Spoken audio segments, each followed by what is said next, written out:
बिस्मिल्लाहिर्रहमानिर्रहीम। अल्हम्दुलिल्लाहि रब्बिल आलमीन। अस्सलातु वस्सलाम अला अशरफिल अंबियाए वल मुरसलीन सय्यदिना व मौलाना व मौलस सकलैन महबूबे रब्बिल मशरक़ैन वल मग़रिबैन जद्दिल हसन वल हुसैन अबिल क़ासिम मुहम्मद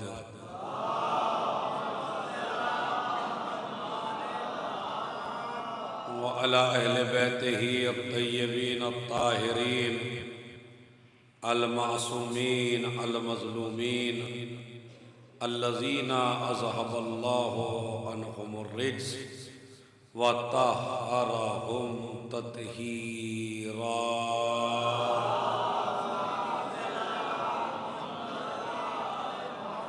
व लअनतुल्लाहि अला अअदाइहिम अजमईन मिन यौमिना हाज़ा इला क़याम यौमिद्दीन। अम्मा बअद। क़ाल रसूलुल्लाह सल्लल्लाहु अलैहि व आलिहि वसल्लम या सलमान मन अहब्ब फ़ातिमा इब्नती फ़हुव फ़िल जन्नति मई। या सलमान हुब्बु फ़ातिमा यनफ़उ फ़ी मिअतिन मिनल मवातिन व ऐसरुहा अल क़ब्र वल हश्र वल मीज़ान वस्सिरात वल मुहासबा। या सलमान फ़मन रज़ियत अन्हु इब्नती फ़ातिमा रज़ीतु अन वमन रज़ीतु अन रज़ियल्लाहु अन वमन ग़ज़बत अलैहि इब्नती फ़ातिमा ग़ज़िबतु अलैहि वमन ग़ज़िबतु अलैहि ग़ज़िबल्लाहु अलैहि। या सलमान वैलुन लिमन यज़लिमुहा व यज़लिमु बअलहा व ज़ुर्रियतहा व शीअतहा। सल्लु अला मुहम्मद व आले मुहम्मद।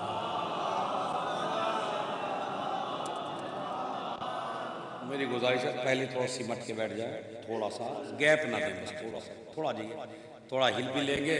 आप भी भाई अभी से पीछे बैठ गए, इधर जवान लड़के माशाल्लाह थोड़ा आगे आ जाइए, माशाल्लाह आगे, बस आगे से बढ़ लीजिए जितना भी हो सके। पीछे जो आएगा वो बैठता रहेगा।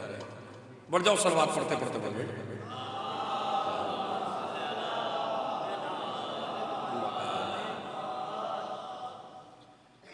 अय्याम फ़ातिमिया,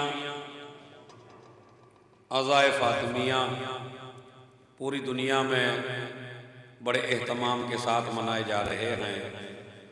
खुश नसीब हैं वो अफराद कि जो इस दुनिया में ज़हरा के काम आ जाएं, इसलिए कि महशर में अगर कोई खातून काम आने वाली है तो उसे ज़हरा कहते हैं। महशर में कोई किसी के काम नहीं आएगा, न माल, न दौलत, न पैसा, न इक़्तिदार, न ख़ानदान, न रिश्तेदार। सब जगह अगर काम आएगी तो हुब्बे फ़ातिमा और विलायत अली, ये दो चीज़ें हैं जो इंसान की निजात के लिए काफ़ी हैं। विलायत अली भी हो और मोहब्बत फ़ातिमा भी हो। इसीलिए जो हदीस मैंने आप हज़रात की खिदमत में पढ़ी है, मैं अब ऐसा नहीं है कि 15-20 मिनट मजमा इकट्ठा करूं और उसके बाद असले मतलब शुरू करूं, इसलिए कि ये उन लोगों पे जुल्म होगा जो पहले ही आके बैठ गए हैं। मैं बग़ैर किसी तमहीद के असले मजलिस आपकी खिदमत में शुरू करता हूं और वो यहाँ से है। आजकल हमारे सुन्नी भाइयों के कुछ जवान हमारे शिया जवान लड़कों को परेशान करते हैं और उनका एक एतराज़ है और वो एतराज़ आपको हल करना है। जो जवान लड़के हैं, जो मेरे बुजुर्ग हैं, वो इस मसले को समझें। बड़ा सीरियसली मसला है। गालियां दे के किसी भी मसले का हल पेश नहीं होता। मसलन अगर किसी ने कोई एतराज़ किया और हमारे सैदपुरे के आदमी ने या हमारे जब्ती छपरे के आदमी ने या सच्ची छपरे के आदमी ने किसी ने शहजादी पे एतराज़ किया या मौला अली पे और आपने उसे 15-20 गालियां टिका दी, तो ये मसले का हल नहीं है। इसलिए कि गालियां वहां होती हैं जहां इल्म ना हो। मैं तवज्जो चाहता हूं, गालियां वहां होती हैं जहां इल्म ना हो। जहां इल्म होता है वहां जवाबात होते हैं, गालियां नहीं होती हैं। इब्तदाही तौर पे मैं आपको समझा दूं, बनी उमैया से जब भी सवाल हुआ उन्होंने हमेशा गालियां दी। बनी हाशिम से जब भी सवाल हुआ हमेशा सवाल करने वालों को इज्जत दी। तो अगर बनी उमैया वाले हो तो गालियों से काम चलाना, अली वाले हो तो इल्म से काम चलाना। सलावत भेजे मोहम्मद और आले मोहम्मद।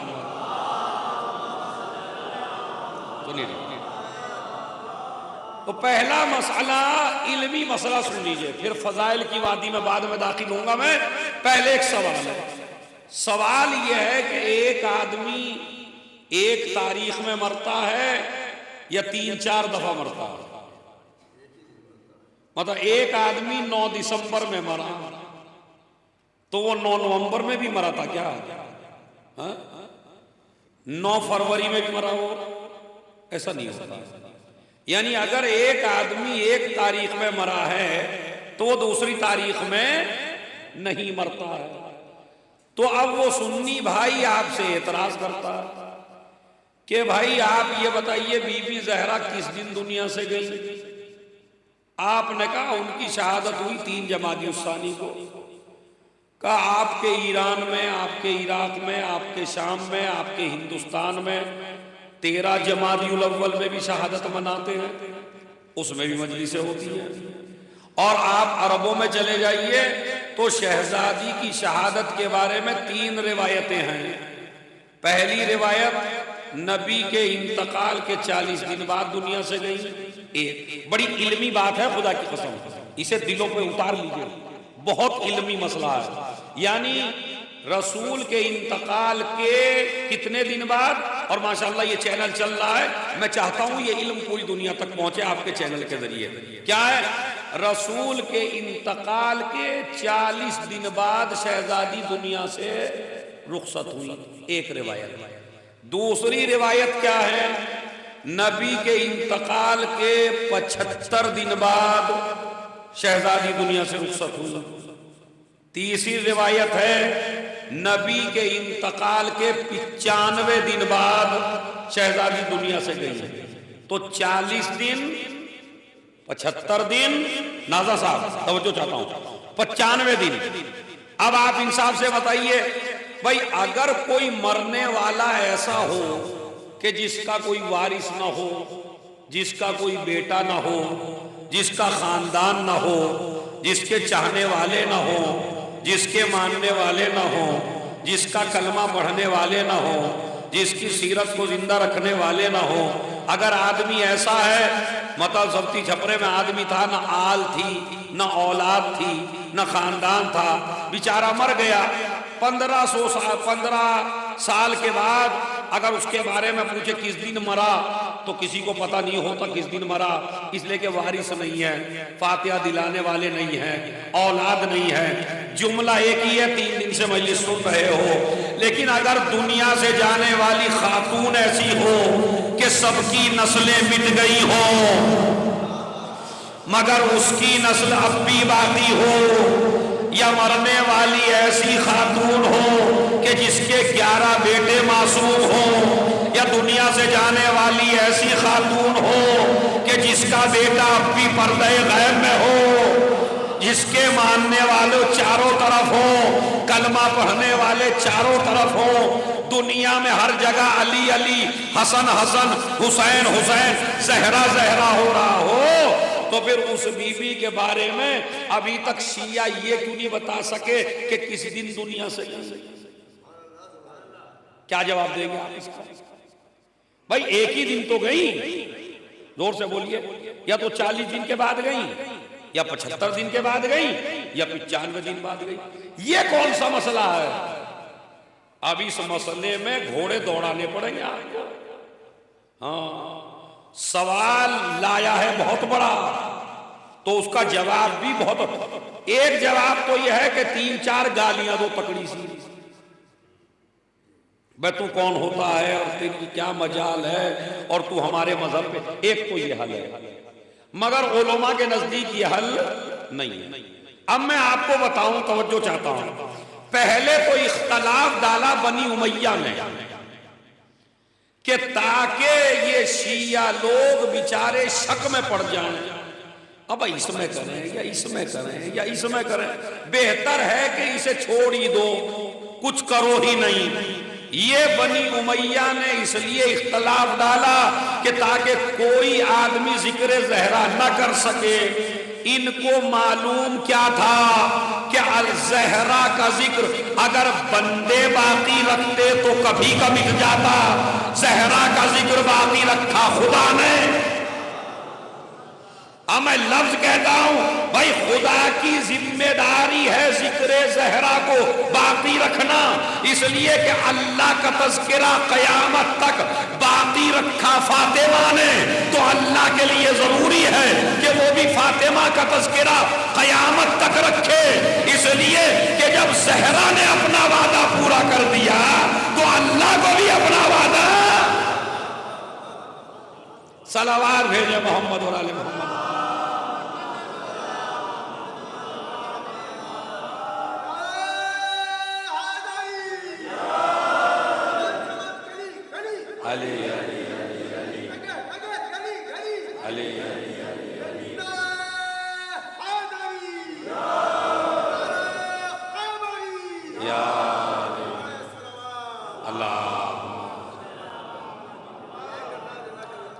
ये मजलिस ना जाने कितने लोग देख रहे होंगे और ये 10-12 हजार तक पहुंचेगी इंशाअल्लाह 4-5 दिन में।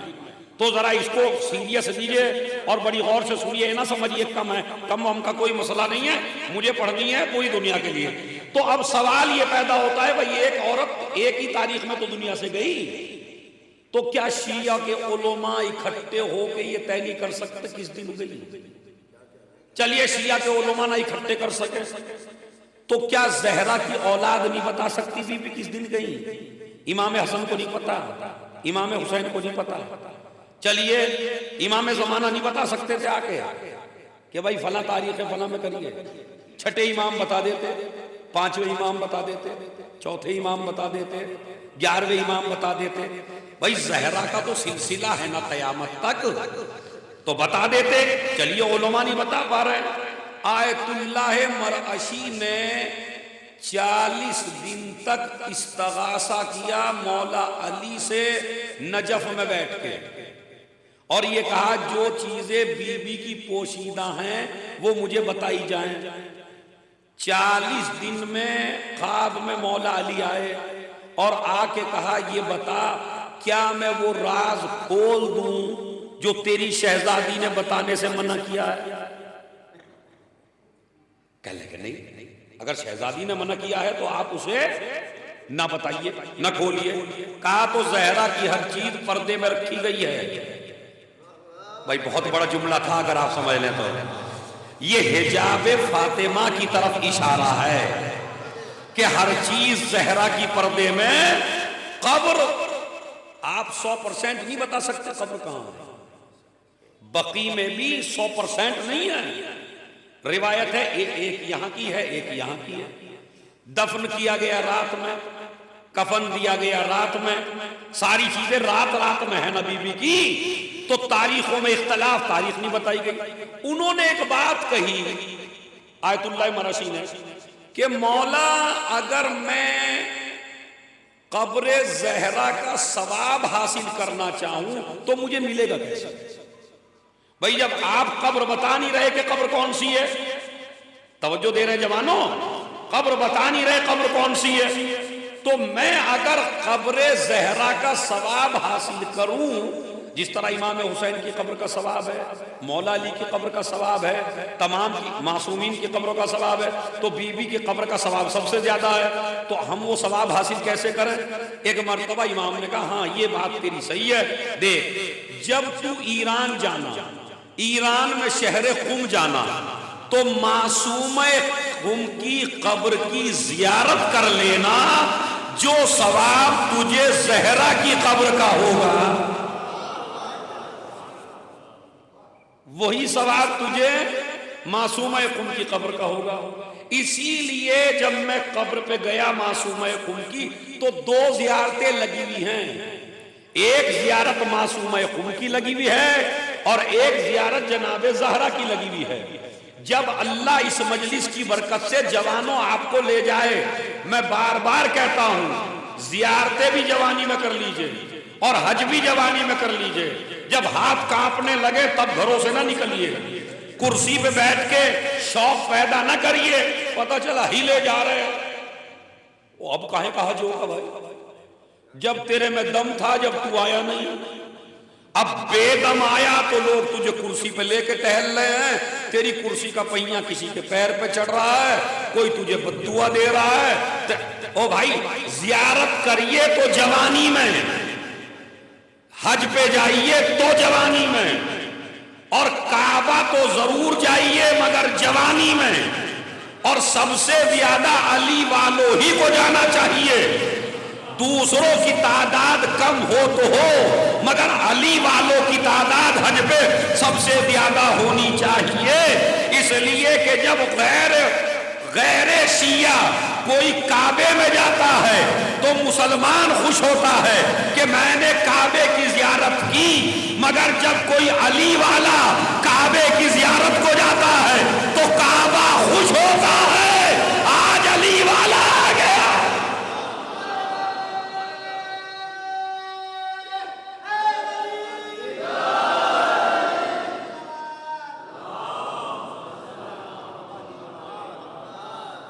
मेरी आवाज माइक करीब करने से आपको साफ आ रही है या थोड़ा दूर कर दूं? देख लीजिए तो सलावत पढ़ दीजिए मोहम्मद वाले मोहम्मद। देखो मजलिस का मजमा तो आ गया, अब मजलिस सुनिए आप यहां से। तो मेरे कहने का मकसद यह है कि हर जहरा की हर चीज पोशीदा। तो जब 11 इमाम मौजूद हैं तो भाई कोई तो बता देता कि बीबी की इस तारीख में शहादत मनाओ, इस तारीख में नहीं, किसी ने भी नहीं बताया। अब अहले सुन्नत भाई आपसे एतराज करते कि यार तुम कैसे बीबी के चाहने वाले हो, जो तुम भाई अगर किसी को अपनी माँ के मरने का पता ना हो, किस दिन मरी थी, तो उसे लोग जिल्लत से देखेंगे या इज्जत से? कहीं आप में तो ऐसा नहीं कि अम्मा 40 साल पहले मर गई और बेटे को पता ही नहीं है। बचिए इस वक्त से, खुदा की कसम। अपने माँ बाप की तारीख विलादत और तारीख विलादत याद रखिए ना रखिए, वो तो पता ही नहीं आपको, लेकिन ये कि मरने की तारीखें जरूर याद रखा करिए। इसीलिए बुजुर्गों ने बरसी के नाम पे प्रोग्राम शुरू किया था, ताकि आप भूलने ना पाए। अब जुमला सुनिए यहां से। तो क्या बीबी का हमें मालूम होना चाहिए, नहीं होना चाहिए किस दिन गई? तो अब वजह क्या है जो बीबी की तारीख शहादत बताई नहीं इमामों ने, बताई नहीं उलमा ने? इस सुन्नी भाई को कैसे मुतमईन करोगे तुम? आइए मैं मुतमईन करता हूं खुदा की कसम। एक सलावात अच्छी सी पढ़े, बेहतरीन जवाब दे रहा हूं आपको मैं।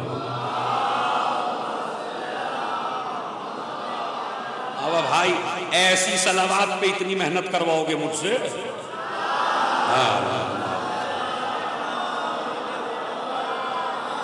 नाजा साहब नस्लों तक बात याद रहेगी, सुनिए। पहला सवाल अपने उस सुन्नी भाई से आप करिए कि ये बताइए शबे कद्र 1 रात है या 3 रात है? आप बोलो भाई, जवानों बोलो, बुजुर्ग नहीं बोलेंगे। जो बुजुर्ग है वो ना बोले, जो जवान पार्टी है। ये जो शबे कद्र है, शबे कद्र कौन सी रात है? वो जो रमजान मुबारक में आती है।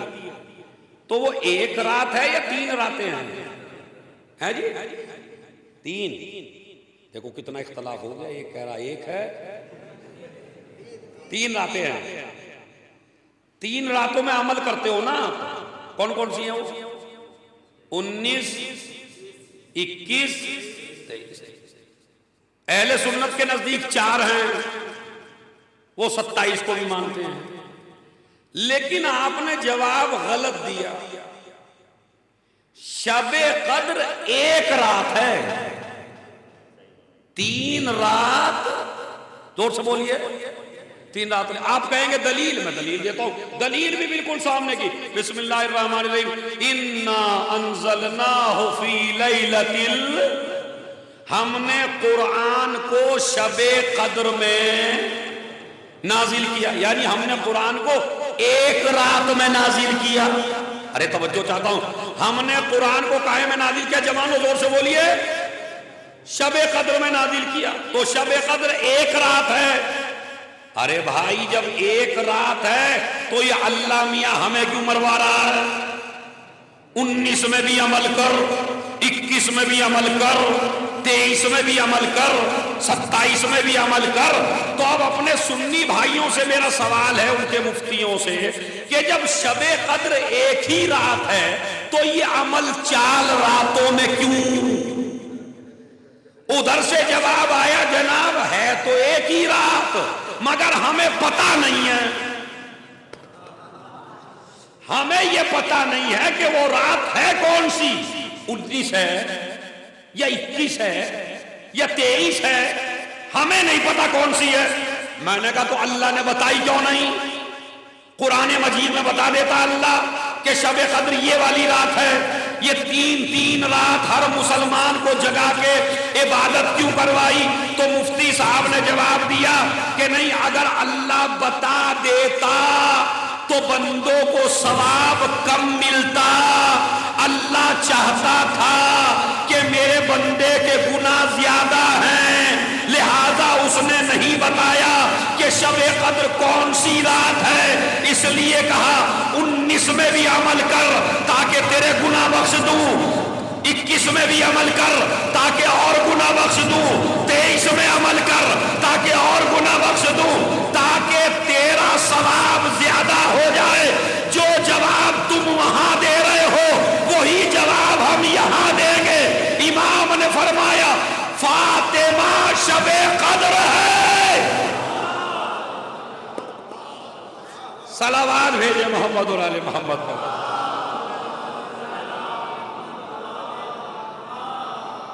फातिमा क्या है?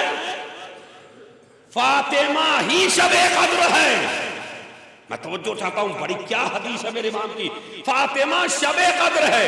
जिस तरह शबे कद्र एक रात है, मगर रिवायतें 3 हैं, 19 है, 21 है, 23 है, ताकि बंदे अल्लाह का तज़किरा ज्यादा कर सके।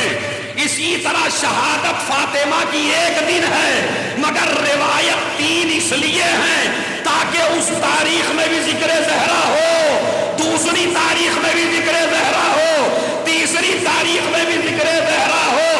जितना जितना जिक्र ज़हरा ज्यादा होता चला जाएगा, फिदक का गासिब दुनिया में पहचाना जाता है। सलावात भेजे मोहम्मद और आले मोहम्मद।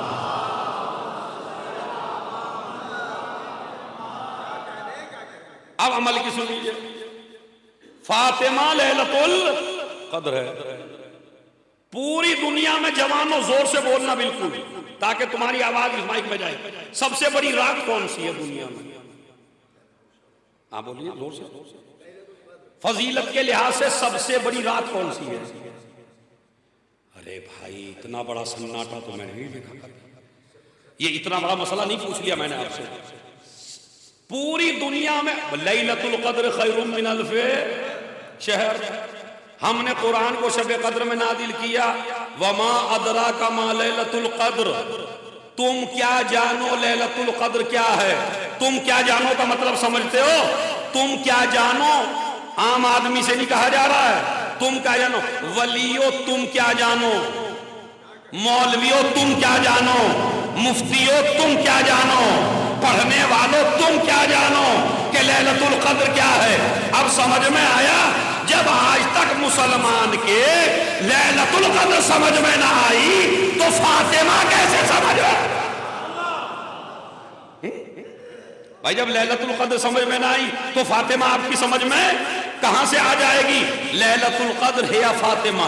लैलतुल कद्र तो फजीलत के लिहाज से सबसे बड़ी रात है लैलतुल कद्र। फजीलत के लिहाज से सबसे बड़ा दिन कौन सा है जवानों? अच्छा अच्छी सी सलावत पढ़ दे ताकि जहन में आ जाए।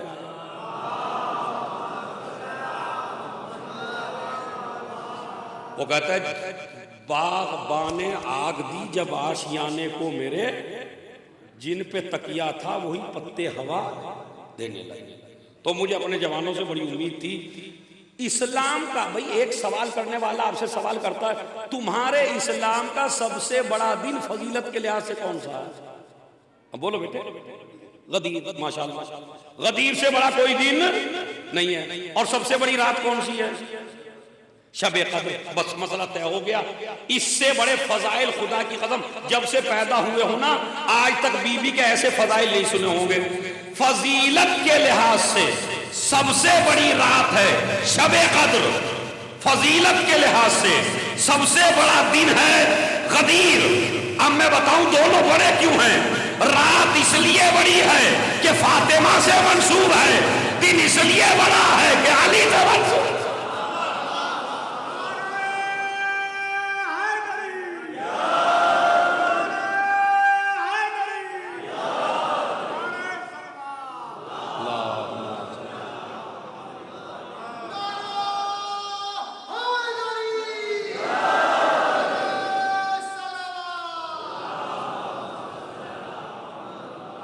मैं तवज्जो चाहता हूं कि क्या फरमाया? फातिमा ही शबे कद्र है। तो शबे कद्र में 3 अकवाल है, 19, 21, 23। बीबी के भी बारे में 3 नजरिए हैं, 40 दिन, 75 दिन, 95 दिन। उधर इसलिए है ताकि जिक्र खुदा ज्यादा हो, इधर इसलिए है ताकि जिक्र जहरा ज्यादा से ज्यादा हो। गदीर का दिन सबसे बड़ा दिन, शबे कद्र सबसे बड़ी रात। और ये मैं नहीं कह रहा हूं, मासूम से पूछा, छठे इमाम से पूछा, मौला हल लिल मुस्लिमीन ईदुन गैरल जुमअते वल अज़हा वल फित्र। मौला क्या मुसलमानों के नजदीक जुमे से बड़ी, फित्र से बड़ी, बकरा ईद से बड़ी कोई ईद है? देखिए सवाल करने वाला क्या सवाल करता है। क्या चूंकि जुमा भी ईद ही का दिन है, ये जो आज दिन था, ये जो है दिन आज जुमे का, इसको कहा गया अल जुमा तो हज्जुल फुकरा। जुमा जो है वो फकीर लोगों का हज है। यानी जो आदमी माल न होने की वजह से काबा हज करने न जा सके गुर्बत की वजह से, तो अगर वो हफ्ते में जुमे के दिन जुमा पढ़ने के लिए चला जाए तो जितना सवाब हाजी को होता है इतना ही सवाब जुमा पढ़ने वाले को होता है। हज्जुल फुकरा है, रिवायत में मौजूद है, हज्जुल फुकरा, फकीरों का हज है जुमा। तो जुमा ईद का दिन, रमजान के बाद जो आती है मीठी ईद वो भी ईद, बकरा ईद वो भी ईद। तो मौला इन 3 दिनों से भी अलावा कोई ईद है? इमाम ने फरमाया इनसे भी अफजल है, इनसे भी बेहतर है, इनसे भी मुअज्जम है, इनसे भी मुकर्रम है, इनसे भी मुनव्वर है, इनसे भी मुअत्तर है, इनसे भी अच्छी है। का कौन? का गदीर का दिन। अब मैं आपका इम्तिहान लेना चाहता हूं, गदीर का दिन सबसे बड़ी ईद क्यों है? उसकी वजह सुन लीजिए। का जुमा दोनों तरीके के अफराद पढ़ते हैं, मोमिन भी पढ़ता है, मुनाफिक भी पढ़ता है। ईद की नमाज मोमिन भी पढ़ता है, मुनाफिक भी पढ़ता है। बकरा ईद मोमिन भी मनाता है, मुनाफिक भी मनाता है। मगर ईद गदीर इस्लाम का सबसे बड़ा दिन इसलिए है कि ये मोमिनों की ईद है, मुनाफिकों की ईद है।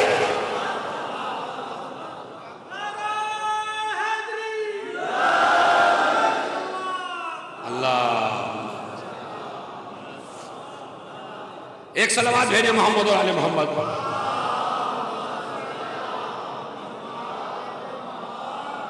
अब एक हदीस और सुन लीजिए, बिस्मिल्लाहिर्रहमानिर्रहीम। मन क़रा इन्ना अंज़लनाहु फ़ी लैलतिल क़द्र फ़ी वुज़ूइही ख़रजल्लाहु मिन ज़ुनूबिही कयौमिन वलदतहु उम्मु। आज की मजलिस से जिन लोगों ने ये मजलिस कराई, इंशाअल्लाह अगर इस नुस्खे पे अमल करेंगे मेरी माँ बहनें और आप, तो इंशाअल्लाह ये सवाब क़यामत तक के लिए है।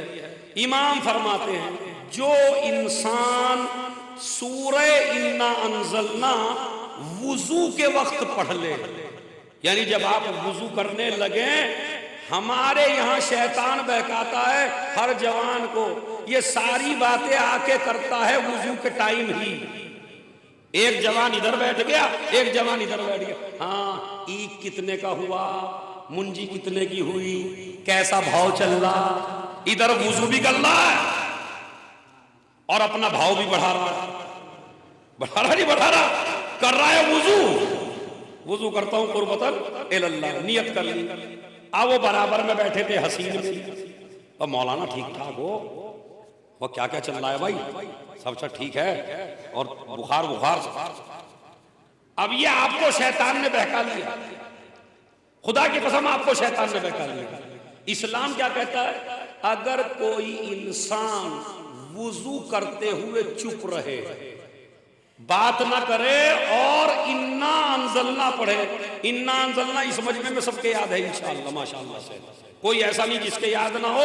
एक दफा पढ़वा के भी देख लेंगे अभी थोड़ी देर में, जिसके नहीं है उसके याद हो जाएगी। तो इन्ना अंज़लना पढ़ ले तो छठे इमाम फरमाते हैं गुनाहों से ऐसे पाक हो जाता है जैसे मां के पेट से अभी पैदा हुआ। कब, जोर से बोलिए। तो ये नुस्खा मैंने हल्का बताया, मतलब कोई इतना भारी तो नहीं जिसमें आप अमल ना कर सके। आज से शुरू करेंगे, नहीं करेंगे तो इंशाअल्लाह मगरिब से जब वुजू करेंगे मगरिब में, हालांकि सारे ख्यालात वुजू में और नमाजी में आते हैं, हमें सारे ख्याल आते हैं। एक आलिम दीन ने जब नमाज पढ़ाई और इत्तफाक से इख्तलाफ हुआ कि भाई रकत कौन सी थी मौलाना की, तो आधे कहने लगे चौथी थी और आधे कहने लगे नहीं भाई चौथी नहीं हुई, आज तो 3 पे ही काम तमाम कर दिया ईशा का। होता नहीं कभी कभी, मौलवी भूल जाता है बेचारा। अब वो मौलवी भूल गया नमाज कि मेरी चौथी रकत है या तीसरी। तो जो पीछे बैठे थे उनमें से एक ने कहा कि भाई चौथी थी, एक ने कहा नहीं 3 थी। अब आप जैसे होते ही हैं भाई, आप में जो इतना इख्तलाफ हो रहा, पहले ये तो बताओ तुम्हारी क्या दलील है कि तीसरी थी। उसने कहा मेरी दलील ऐसी है जो किसी से नहीं कटेगी दुनिया में, और बिल्कुल 3 ही पढ़ी ने, चौथी पढ़ी मौलवी ने। कैसे? कहा भाई मेरी शहर में 4 दुकानें हैं, एक रकत नमाज पढ़ी तो मैंने एक दुकान का हिसाब किया, 2 रकत नमाज पढ़ी तो मैंने 2 का हिसाब किया, 3 रकत पढ़ी तो 3 का हिसाब किया, चौथी दुकान का हिसाब अभी बाकी है। इसका मतलब है मौलवी की 3 रकत हुई है। ये होता है आजकल नमाज में, हो आप जाके देख लीजिए, इतने ख्यालात आपको मजलिस में नहीं आते जितने नमाज में। सारा शैतान ला के डाल देता है, बिल्कुल हर घाटा हर नफा सारी बातें। इसीलिए मैं तवज्जो चाहता हूं एक एक आदमी से, कभी भी अमल के घमंड में, तकब्बुर में ना आना अमल के कि मुझे नमाजें बख्शवा लेंगी, मुझे रोजे बख्शवा लेंगे, मुझे हज बख्शवा लेगा। खुदा की कसम अमल का घमंड आदमी को बर्बाद कर देता है। अगर कोई शय बख्शवाएगी तो बस वो फातिमा है। सलावत भेज दे मोहम्मद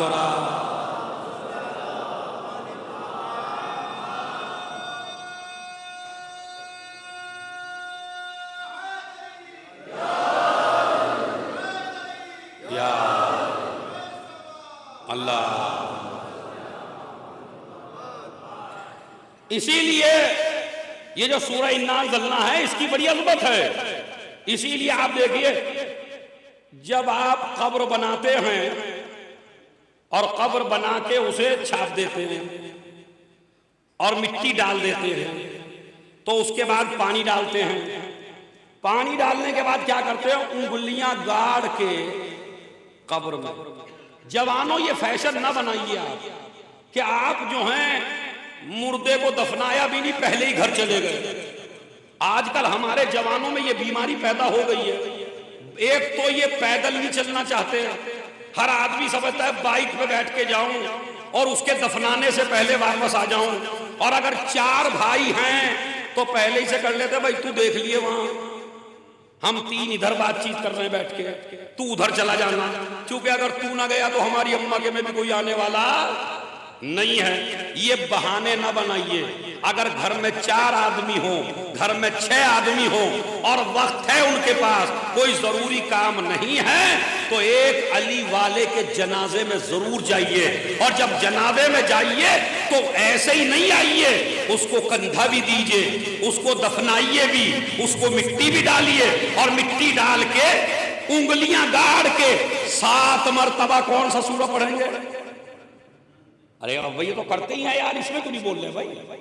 क्या पढ़ते हैं, उंगलियां गाड़ के इन्ना, क्या फायदा है, पूछिए जरा क्या फायदा है। तो उलमा कहते हैं, रिवायत में मौजूद है, जब तक तुम्हारी उंगलियों के निशान मौजूद हैं, अल्लाह साहिबे कब्र पर अजाब नाजिल नहीं करता। और ये 7 मरतबा का इन्ना अंज़लना जहां मरहूम को बख्शवाता है, वहीं पढ़ने वाले के गुनाह भी माफ हो जाते हैं। अब समझे ज़हरा ने तुम्हें कहां से कहां तक पहुंचा दिया। तुम्हारी उंगलियों के निशान अगर मुर्दे का अजाब दूर कर दें तो जहां फातिमा आ जाए, एक सलावत भेजे मोहम्मद और आले मोहम्मद पर।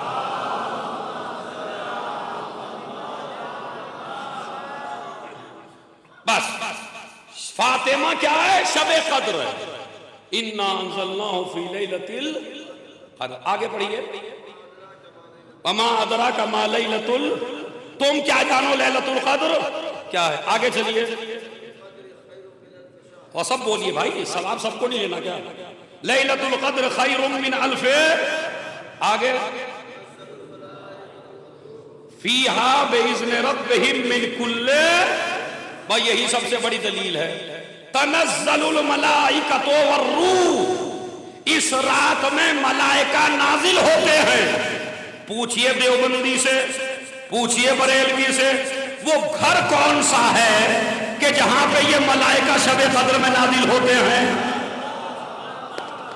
अरे भाई कुरान से बात हो रही है, किसी के पे तंज नहीं है, किसी पे कोई जुमला नहीं है, किसी पे कोई एतराज नहीं है, ये तो बड़ी इल्मी बात है।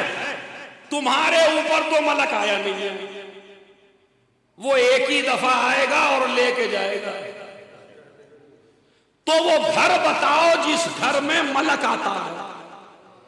शबे कद्र में मलाइका नाजिल होते हैं, तो कोई ऐसी शख्सियत होनी चाहिए ना कि जिसपे मलक नाजिल हो सके।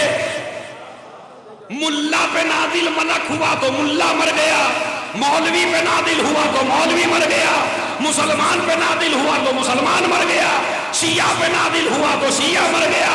तो इसका मतलब है कोई तो है ऐसी शख्सियत कि जिसपे मलक नाजिल होता है। और अगर तुम्हें न मिले तो हमसे पूछिए, जहां कल नाजिल होते थे वहां आज भी नाजिल हो रहे हैं। कल भी ज़हरा के घर आ रहे थे, आज भी ज़हरा के बेटे पर सलावत भेज दें।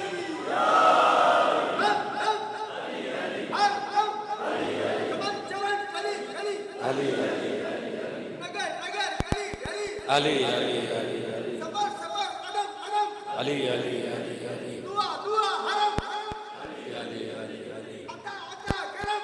अली अली अली अली चलोगे तुम कहेंगे है अली अली अली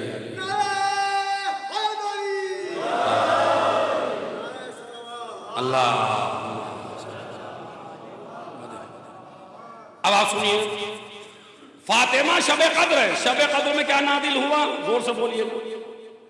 कुरान। कुरान कहां नादिल हुआ? शबे कद्र में। एक होता है जमाना, एक होता है मकान। इस वक्त क्या टाइम हुआ है मौलाना हसीन? 4:10 है। तो ये 4:10 है जमाना, यानी जब्ती छपरे के इमाम बाड़े में 4:10 पे मजलिस हो रही है। यह है जमाना। लेकिन किस जगह हो रही है? इमाम बारगाह में। यह है मकान। खुदा की कसम अगर समझ गए तो इससे बड़ी फजीलत ज़हरा शायद ना हो। कुरान नाजिल हुआ शबे कद्र में, मगर शबे कद्र तो जमाना है ना, वो जगह भी तो मुसलमान से पूछ कि नाजिल कहां हुआ है। एक सलावत भेजे मोहम्मद वाले मोहम्मद।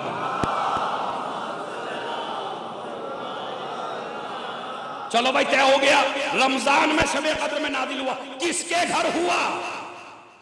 आप कहने लगे घर की बात है ही नहीं। यहाँ पे घर में कहा नाजिल हुआ? ज़हरा के हम नहीं मानते ज़हरा के घर में नाजिल हुआ। मैंने कहा तो कुरान पढ़। उसने कुरान पढ़ के बताया। अगर हम इस कुरान को पहाड़ों पे नाजिल करते तो पहाड़ चकनाचूर हो जाते। अच्छा, देखिए कहां से कोट लाया कि अगर हम इस कुरान को पहाड़ों पे नाजिल करते। तो फिर मैंने कहा कहां नाजिल हुआ? का कल्बे मुस्तफा पर कुरान नाजिल हुआ। कहां पर? जवानों जोर से बोलना। कुरान नाजिल कहां पे हुआ? कल्बे मुस्तफा पर। कुरान में है कि नबी के दिल पे हमने कुरान नाजिल किया। तो इसमें फातिमा कहां से आ गई? जब नबी के दिल पे नाजिल हुआ, नबी भी जानते थे कि मुसलमान एतराज करेगा कि कुरान में है, नबी के दिल पे नाजिल हुआ। नबी ने तमाम सहाबा का मजमा इकट्ठा किया और इकट्ठा करके कहा, मन अरेफा फातिमा फकद अरेफहा। जिसने फातिमा को पहचान लिया, नहीं पहचाना तो इस तरह पहचाने, हिया बज़अतुम मिन्नी, ये मेरा टुकड़ा है, व हिया क़ल्बी, ये मेरा दिल है।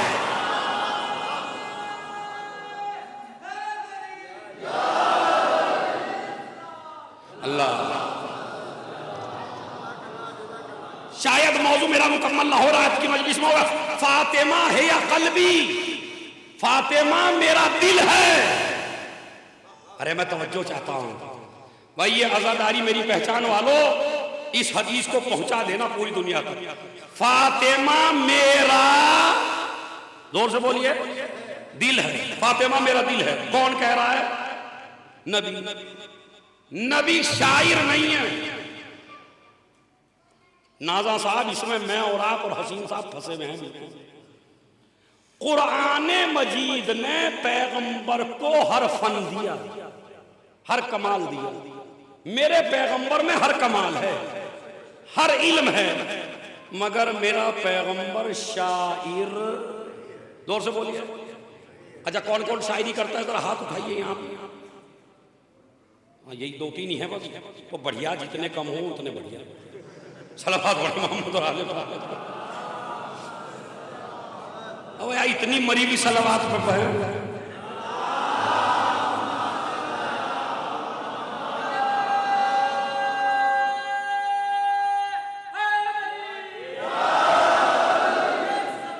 अल्लाह। सुनो जवानों, ये भी अछूती बात है। मैं बिल्कुल आसान लहजा करता हूं ताकि बात समझ में आ जाए। मेरा पैगंबर शायर नहीं। क्यों नहीं है? उसकी वजह बताता हूं। चूंकि शायरी की एक सिन्फ है मुबालगा। मुबालगा यानी बढ़ा चढ़ा के बात करना। शायर का मिजाज होता है बढ़ा चढ़ा के बात करना। चूंकि अगर वो बढ़ा चढ़ा के ना करे तो फिर शेर बनता ही नहीं। जब तक को वो अपने महबूब जो काला तवा है, जब तक उसे चांद ना बताए हैं, तो शेर बनेगा। एक आदमी इतना बुज़दिल के डरे छिपकली से भी, जब तक उसे शेर ना बताए काम नहीं चलेगा। जब तक एक जाहिल को अल्लामा ना बताए तो शायरी का मिजाज है बात को बढ़ा चढ़ा के बयान करना। मेरा नबी शायर नहीं है। अगर मेरा नबी शायर होता तो अहले बैत के दुश्मनों को मौका मिल जाता हसन के फजाइल पर, हुसैन के फजाइल पर, जहरा के फजाइल पर, अली के फजाइल पर। अरे भाई ये तो शायर है, ये तो शायरी है, बढ़ा चढ़ा के बात कर रहा है। आवाज कुदरत आई, वमा यंतिकु अनिल हवा इन हुवा इल्ला वह्युन यूहा। मेरा नबी शायर नहीं है, ये तो वही बोलता है जो वही हो। तो इसका मतलब है मजलिस का आखिरी जुमला, ना नबी बोलता अपनी मर्जी से, वमा तशाउना इल्ला यशाअल्लाह। ये तो वही चाहता है जो खुदा चाहता है, तो सोचता भी अपनी मर्जी से नहीं है। एक जंग में कुछ कंकरियां उठाई, काफिरों की तरफ फेंक दी, मुसलमानों ने समझा अपनी तरफ से फेंकी। आवाज कुदरत आई, वमा रमैता इज़ रमैता वलाकिन्नल्लाह रमा। ये कंकरियां तुमने नहीं फेंकी, ये कंकरियां हमने फेंकी हैं। तो जो नबी कंकरियां भी अपनी मर्जी से न फेंके, वो सजदे में हुसैन को बिठाए, दोष पे अली को बिठाए, गदीर में हाथों पे उठाए, फातिमा के आने के बाद खड़ा हो जाए।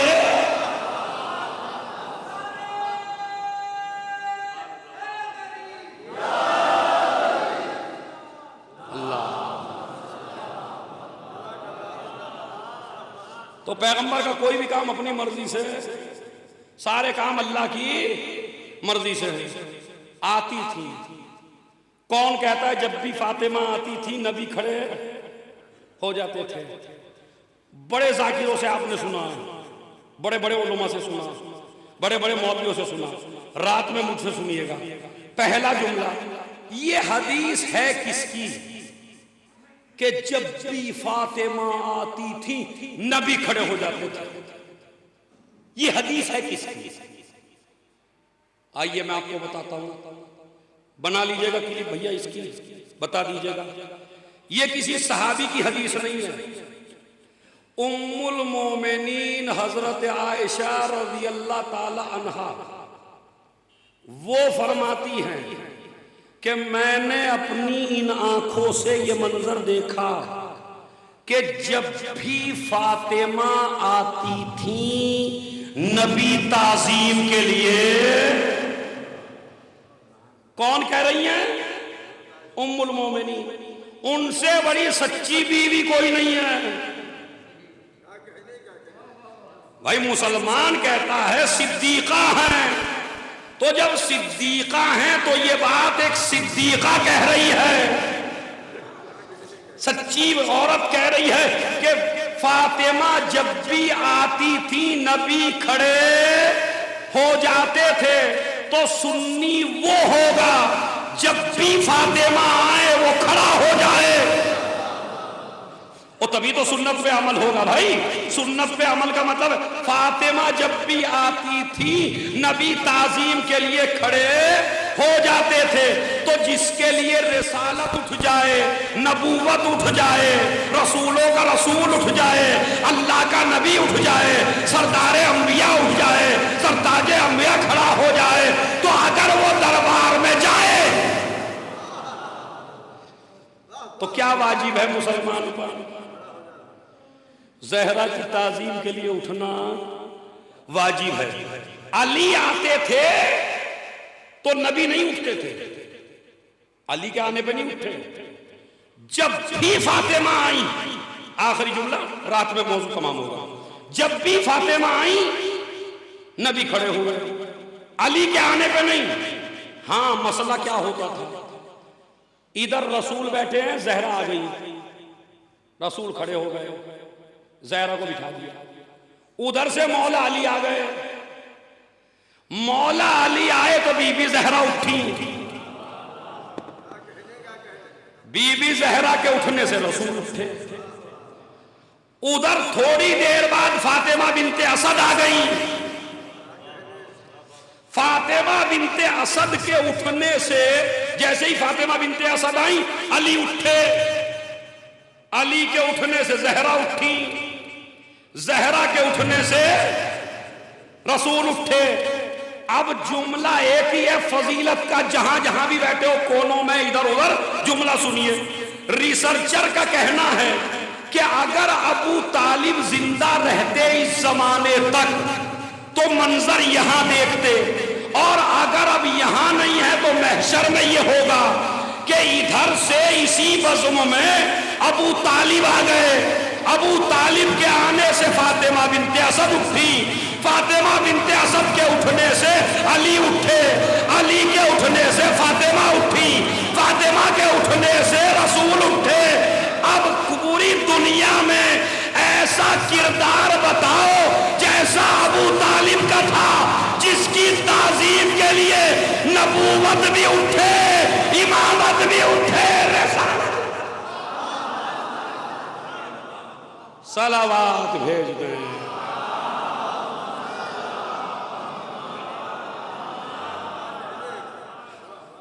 रिसालत भी उठे।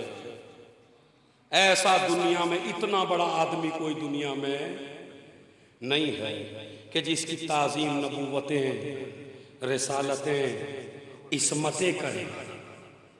आप इसको ज्यादा महसूस करेंगे। इस्मत खड़ी है ताजीम को, रिसालत खड़ी है ताजीम को, इमामत खड़ी है ताजीम को, तो फिर दुनिया में इस काफिर के मुकाबले का मुसलमान बताओ जिसकी ताजीम इतने लोग करें। अदीदो, एक तस्वीर और है जिसे मोबाइल में सेव कर सकते हैं, नोट कर सकते हैं, और यही मसाइब का जुमला है।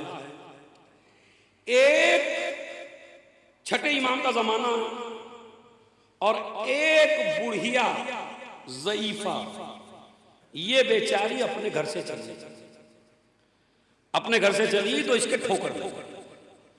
ठोकर लगी तो इसने या अली नहीं कहा, वरना हमारे यहां क्या होता है, बच्चे को इधर ठोकर लगी इधर मुंह से निकलता है या। इसने कहा या ज़हरा अदरिकनी, शहजादी मेरी मदद करो। और उसके बाद जब ठोकर लग के नीचे गिरी तो इसने बाकायदा एक जुमला कहा। वो जुमला देख लीजिए, लअनल्लाहु ज़ालिमी के या फातिमा। जरा दोहराइए मेरे साथ मिलकर, लअनल्लाहु ज़ालिमी के या, एक दफा और कहिए, लअनल्लाहु ज़ालिमी के या फातिमा। जब भी तुम्हें कोई प्रॉब्लम हो, खेत की हो, खलियान की हो, जॉब की हो, अपनी बच्चियों की शादी की हो, कोई दुनियावी प्रॉब्लम हो, कोई किसी मुसीबत में मुब्तला हो, तो 100 मरतबा अगर इंसान ये तस्बीह पढ़ ले, लअनल्लाहु ज़ालिमी के या फातिमा, तो अल्लाह कभी उस काम को और उसकी दुआ को कभी रद्द नहीं करता।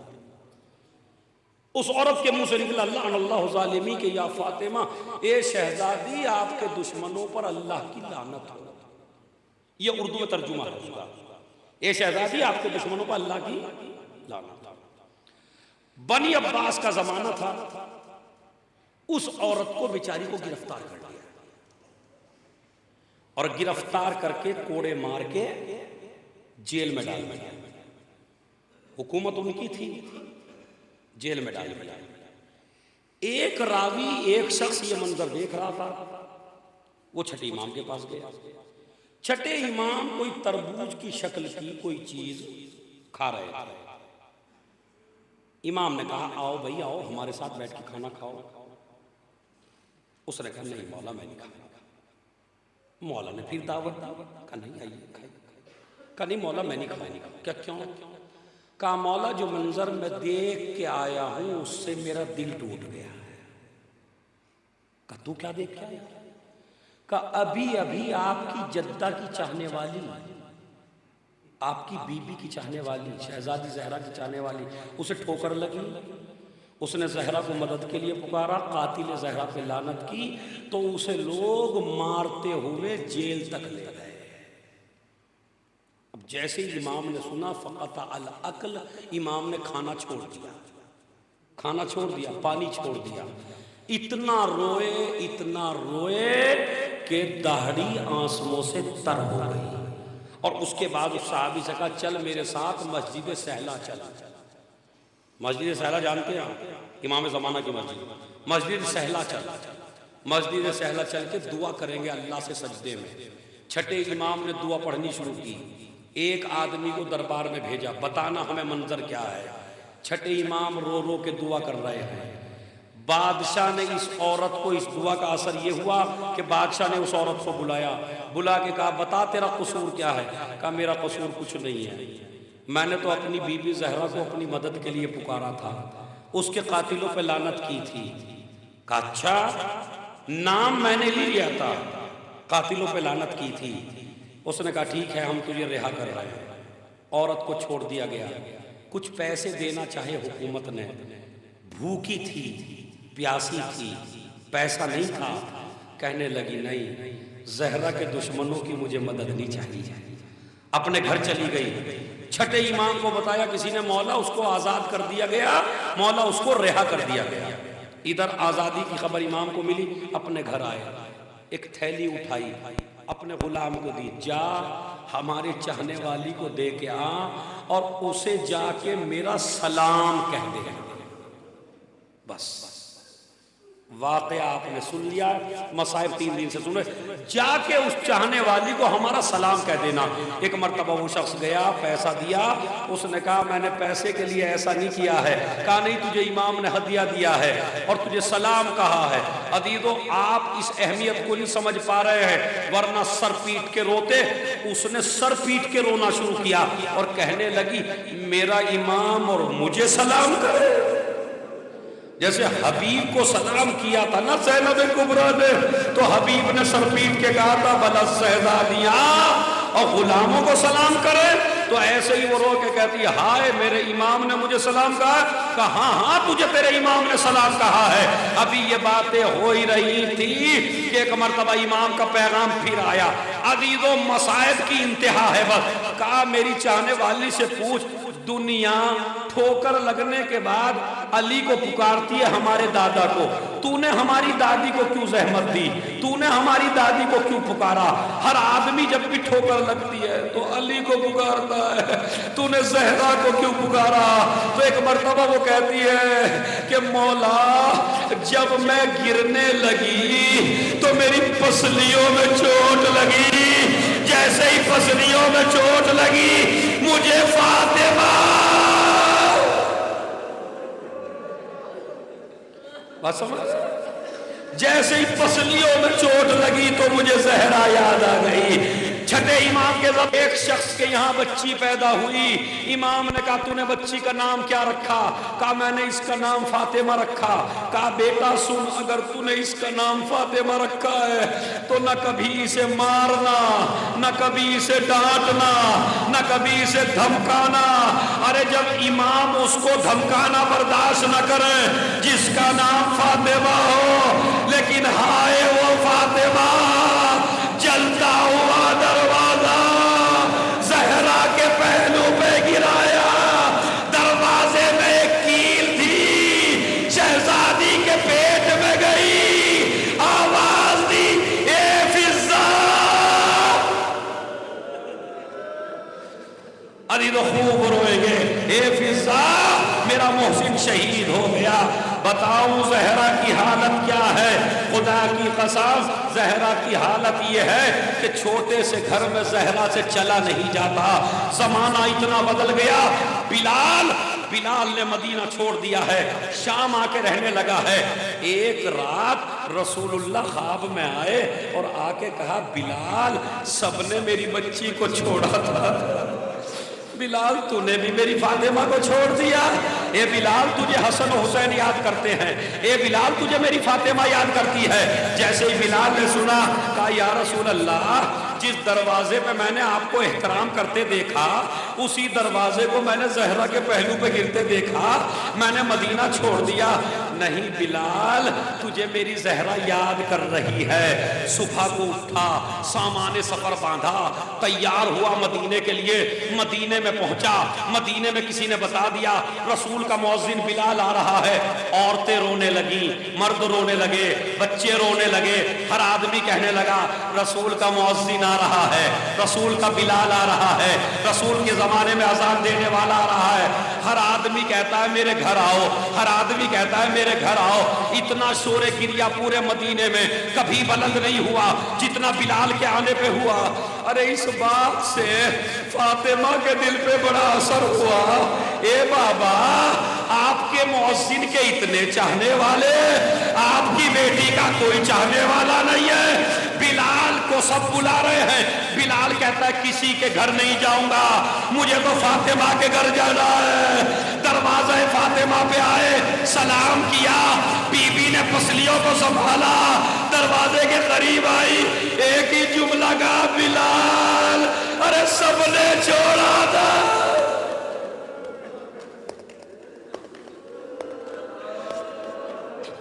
बिलाल, सबने छोड़ा था, तूने भी छोड़ दिया। ये शहजादी, मुझसे तुम्हारे मसाइब देखे नहीं गए। बिलाल, अब सुनिए अजीजो, रोने की आवाज बकी तक जाएगी इंशाअल्लाह। बड़ा सख्त मसाइब है। कहने लगी बिलाल, मुझे मेरे बाबा का जमाना याद आ रहा है, एक बार अजान कह दे। बिलाल कहता है शहजादी, मैंने कसम खाई है मैं रसूल के बाद अजान नहीं दूंगा। ज़हरा कहती है बिलाल, तुझे मेरे हक की कसम, बिलाल तुझे मेरे हक की कसम अजान कहनी पड़ेगी। बिलाल अजान देने के लिए पहुंचे। अल्लाह अकबर। ज़हरा ने कहा इस वक्त मेरा बाबा मेरे घर होता था। अशहदु अल्ला इलाहा इल्लल्लाह। इस वक्त मेरा बाबा मेरे घर से निकलता था। उसने कहा अशहदु अन्ना मुहम्मद रसूलुल्लाह। ज़हरा ने चीख मारी, ए बाबा, अरे आपको बिलाल बुला रहा। चीख मार के बेहोश हो गई। एक मर्तबा किसी ने कहा बिलाल अजान को रोक दे। फातिमा को गश आ गया। मैं कहूंगा शहजादी, बिलाल से बाबा का नाम सुना तो आपको गश आ गया, मगर जरा आके देखो शिमर का खंजर चल रहा। 4 बरस की सकीरा बाप से लिपटी हुई। ए बाबा,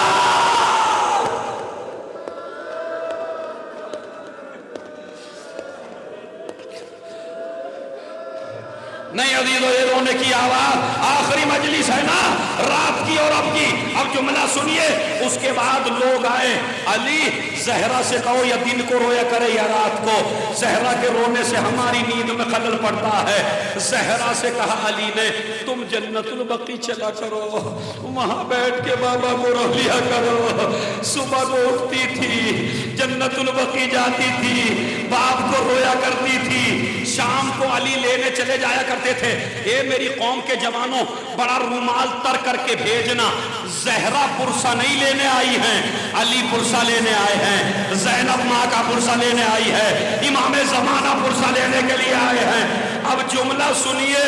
अली शाम को जाते थे, ज़हरा को लेके आ जाते थे। एक दिन जब अली पहुंचे, ज़हरा ने अली को देखा, दहाड़े मार के रोना शुरू कर दिया। मेरे मौला ने बीबी को सीने से लगा लिया। ज़हरा, क्या आज बाबा ज्यादा याद आए? कहा नहीं नहीं। कहा फिर इतना क्यों रो रही हो? कहा अली, जब धूप तेज हो जाती थी तो यहाँ एक दरख्त था, मैं दरख्त के साए में बैठ के अपने बाबा को रो लिया करती थी। ए अली, आज जालिमों ने वो पेड़ भी काट दिया, मैं दिन भर बाबा को धूप में रोई। मैं कहूंगा शहजादी, एक दिन धूप में रोई, अली से शिकायत कर दी, मगर रबाब करबला से चली, मदीने आई, कैसे साए में बैठे, अरे जिसका अली असग़र।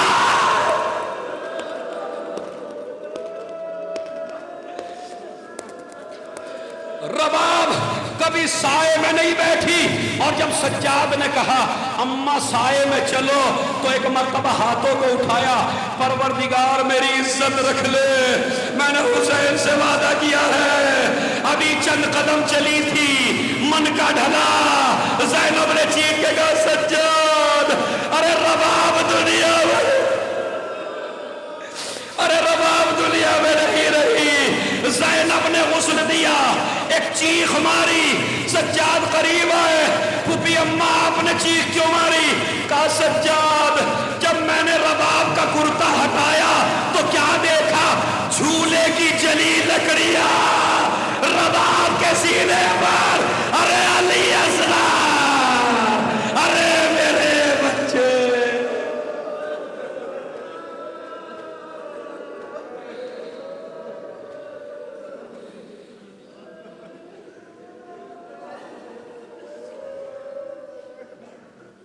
मातम हुसैन।